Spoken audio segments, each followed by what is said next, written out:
What's up, everybody? It's Luke James, not the singer. If you're looking to get your music reviewed, you can hit up this email that's right here. But today I'm going to hit you up with my thoughts and opinions on this new album from YG called 4REAL 4REAL. Now, YG is a rapper out of Compton, California, who made quite a big name for himself when he dropped My Crazy Life. This one had some great storytelling and a lot of bangers on it that really connected with people. And then he stepped things up even further with his next album called Still Brazy. Here, I really like how he brought in some more G-Funk elements, his production choices all around were much better, and he stepped his content up too as he got into some more storytelling and also political commentary. So I think that's his best work overall, but he has had a little bit of an up and down path as far as his discography goes. I mean, we can even look at his last album, Stay Dangerous, which really was just a bland, boring, generic, more trap-aimed style, I'll say. It really was just about the bangers and fun joints, awful rapping, forgettable beats. I just think that was his worst work. As well as, what was that soundtrack he did? I'm just remembering it now. I think it was called Blame It on the Streets or something like that. That shit wasn't that great either. So, you know, his discography has certainly been spotty. And I didn't know what we were going to get with this one because even the singles weren't overly exciting. I will say Go Loco was kind of cool because of the Mexican and mariachi influence. Just kind of gave it a different flair and vibe. You're also getting solid performances from Tyga and John Z, so it's just a fun track. But then with the song Stop Snitching, this was actually the lead single, there is just nothing exciting or distinct about it at all, not to mention that repetitive ass hook that goes on and on and on.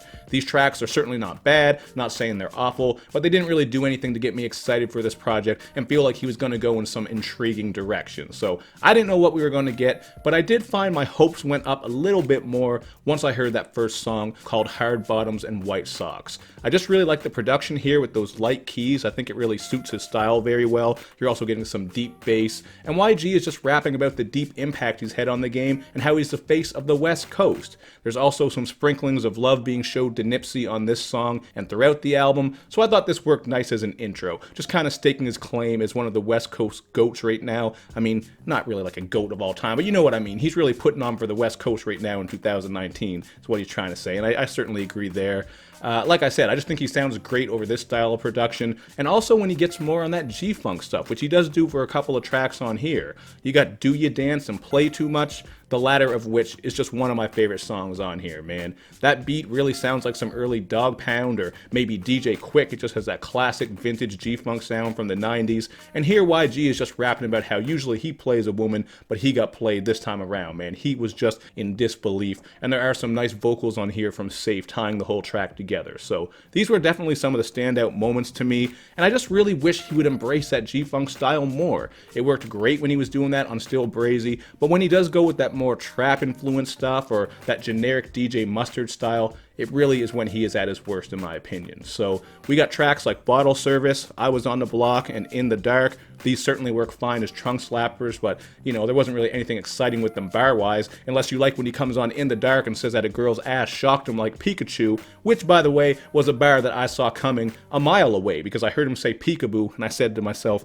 he's about to say Pikachu, isn't he? And sure enough, he did. So, I mean, the rapping on a lot of these tracks really isn't that exceptional, flow-wise or with actual stuff that he's saying. Then on Bottle Service, you have this loudmouth woman who just pops up multiple times on it just to talk all kinds of shit. It's really just annoying. I know it seems like I'm nitpicking, but sometimes these little things do make a difference. And these were a couple of things that didn't work for me here. So, you know, these tracks are all right for what they are. They're bangers. You also have Do Not Disturb, which I think is the weakest cut on the album. Just really bland production, and the performance from G-Eazy on here is not great.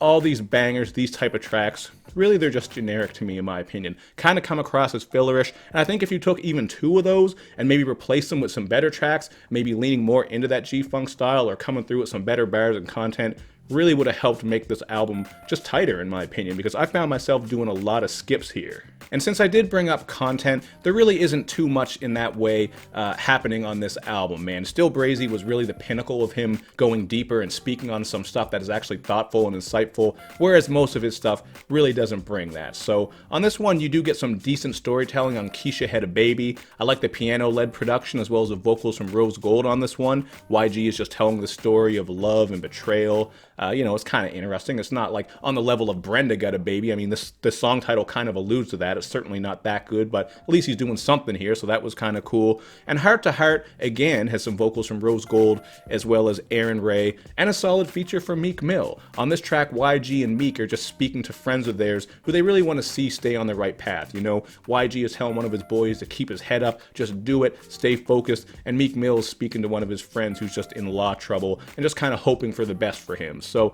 you get a little bit of content here, nothing amazing, it's not overly fleshed out or incredible, but it does help on projects like this, man. I think content really often makes for the most memorable moments on albums, unless you have some really wild and inventive bangers, but the bangers on here I thought were pretty standard for the most part. So it is what it is, man. I'm gonna go with a 3 out of 5 here. After like the first listen, I almost thought about a 3.5 because I thought it was solid. Like I actually kind of felt some of those bangers a little bit, and I saw their purpose. But the more I listened to this album, the more I was skipping through all kinds of songs, man. There's really only a couple of tracks on here that I think are good. But either way, he's on the right track. Certainly a step up from that last record, which I think was really just awful. I think it might have made my worst list the year it dropped. I'm not sure if it did. It might have been, but either way, it wasn't very good. That Stay Dangerous one. So yeah, I like what he was doing here. It's a little bit better. We'll see where he goes next, but I really want to see him lean more into that G-Funk sound, man. Like, imagine if he was working with, say, Superfly, maybe DJ Quick, Battle Cat, give us a project with some more of that type of shit. I think that would be dope as hell, but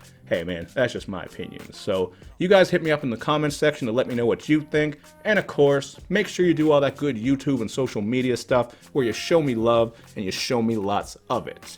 Thank you for watching, everybody. I will see you next time.